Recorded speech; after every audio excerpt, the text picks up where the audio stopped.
raise the rounds, get cash in. CFO doesn't mean chief financial officer. It means cash flow from operations. So get everything right and make sure that you're set for the next 2 years, right?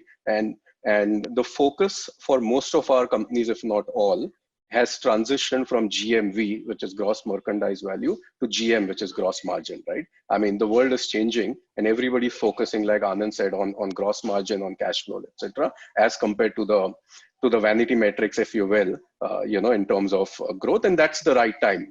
If you asked me 5 years ago, when growth, where you had to grow exponentially, maybe GMV was a right metric, but now it is gross margin, at least for the next couple of years. Coming back, to brass tacks, right? I mean, and I'm sure this is going to be repeated 100 times, like cash flow, cash is king.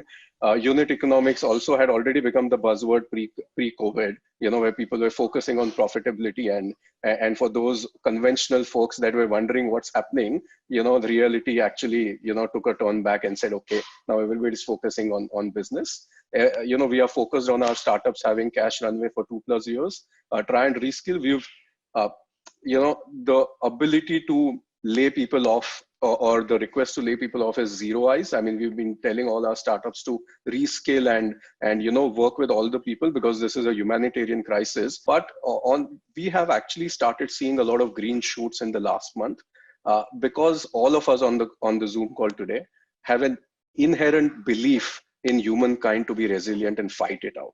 Okay, and we are actually seeing that come through a lot earlier. To give you some stats, right? 50 to 60. I mean, more than 3/4 of our companies are already at 50 to 60% of pre-COVID levels, give or take, right? So it is a phenomenal reinstatement of our belief in overall humankind, and that's the activity I'm sure you'll see everywhere. I mean, not only true for VC or Sequoia companies, right? So and like some of our folks, some of our partners who've seen this a long time, says the best companies get created.